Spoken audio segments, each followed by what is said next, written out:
Hello and good afternoon. Hi, my name is Greg, and I want to share with you my pet lizard. I'm going to take my lizard, Barb. This is our newest addition to our family. Her name is Barb, and we're going to take her and make a actual masking tape creature from her silhouette. So what we're going to do actually is just right here. I have her, and pretty much just showing you how awesome she is. What I was waiting to do is right there, I was waiting for my kids to bring back some more things for us so I can, they're looking for a marker for me, or a pencil, so I can actually, take her and put her on this cardboard here and use it as a background. She's a very nice lizard. Ever since we had her, or since we have her right now. She's been like a really cool pet. Most lizards I've ever had in the past never sat on my arm like this. They'd always kind of run or try to escape, or try and leave and all that. So she is a very nice lizard. She's a people lizard. She likes people. She likes to be pretty much massaged on her back, and she enjoys just exploring her environment and her terrain. And so what happens is that in this situation, I was waiting for my kids to give me a pencil, but I want to tell you a little bit about the practice of what I'm doing right now. How I first started and learned about this practice altogether, about not taking care of lizards, but about taking masking tape and making it into creatures, was from an opportunity I got from watching a gentleman named Marcos makes. And what he does is on YouTube, he makes dinosaurs using the information from Jurassic Park, and he does the same thing like how I'm doing now, but he has the actual scale of the dinosaurs from the Jurassic Park series and different animals. So he took that and he was able to make them. I don't think he makes other things too as well. Very detailed, very great work. But he starts off with masking tape, and then from there with the masking tape he goes ahead and he uses the opportunity to uses the masking tape as an armature. And the armature, anybody knows what it is. It's like usually when you do something in clay, you use wire. And the wire is what you call an armature. In animation, an armature is the underframe of a mesh. So, like right now, I'm using Blender to make this video, and to edit my video. And what happens is that when you use Blender, there's armature wires and things like that you use under your mesh, so that you can animate your mesh. Otherwise, wouldn't be able to really do fine details like make it pick up stuff and things like that.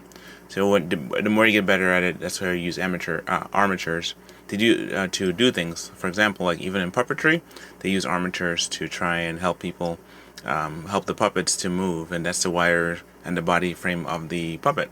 So the armature that he used was masking tape, and used masking tape because it's so lightweight and it holds the shape, and it's very good. And once I learned how you can do that, like in his case, what he did was he used the armature as a masking tape as armature, and then he'd cover it with clay, with epoxy resin, the milliput, and he would cover it. And then what'll happen is that he would be able to sculpt the creature. So what happened to my daughter? She was able to take Barb away from the scene, and so what I'm going to do here is going to go ahead and darken the outline so you can see it easier with a marker. And so that's what I had to ask the kids for, and they gave me a nice permanent marker, which is great. So it really comes up well. And so what happens is I learned that you can actually, instead of just making the armature as the internal skeleton of a creature, which makes it really lightweight, you can also make creatures just using the masking tape as well. And so I began doing this, and I found it to be such a wonderful thing because one, masking tape is super light. Two, it's in abundance, and it's something you can find. But there's different quality of masking tape, I have to admit. The ones that I use, I get it at my favorite hardware store, and it's one of those superstores that and I go there, and I got it at the Home Depot. And what happens is I buy it in a pack. I buy it in a pack that's a you buy it in a big pack. That way you save on the money, because masking tape gets kind of expensive really quick, but it's a good quality one, because you can go to like a 99-cent store and buy some, but you'll learn really quick that if you buy ones that are from 99-cent store, it's not as good quality. So what happens is that you have to get good quality masking tape because it'll hold shape. Because before that, I would always use Mod Podge to keep it all together. And what happens was that when I used the Mod Podge, they had a tendency of it sticking to other things. So if you have something near the Mod Podge, like for example your wall, and you put it by your wall, what will happen is that Mod Podge will peel the paint off your wall. So I've learned over the course of time it's about the quality of using good masking tape versus just using something that's not so good. And so what happened was, like, when I learned this, it became a blessing because I was able to make a lot of creatures and save on Mod Podge, because Mod Podge is, it was cool and it's like a seal. It's also, kind of have a pain to have to work through sometimes. Nevertheless, I was really glad to be able to have this opportunity to do that. So here we had the outline now of Barb, and I'm gonna write Barb's name in there upside down because why not? And so I actually filmed this upside down. So the camera is away from me, looking at me, and I have this thing on my lap, and I was able to show that. And so I have it there, and so I have to write Barb's name backwards, which is forward for you to see. Anyway, so Barb, we named her Barb, short for Barbara, and soon we're going to start with the music. So I'm going to go ahead and switch right now from me talking to you seeing and hearing music play. And so in the process there, I just want to say, like, I'll come back at the end of it to tell you more how it goes. But this is the process, and I speed up for you. So instead of it being like, how many hours it took to do this, it's going to be relatively quick. So thank you so much for listening for this. I'm going to go ahead and just stop right here and let the computer do its thing. Alrighty, back in a moment.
Well, so here you have it. Pretty much, I went from making an actual lizard print to making a full it's a masking tape creature. And so pretty much just want to share this with you, so that way I can like put a recording and say this is how it is. You know, pretty much a nice bearded dragon. Bearded dragon. All I have to do next, I have to paint her, and I'll be done. So it's just like my barb. Alrighty. Thanks for watching. Please like and subscribe.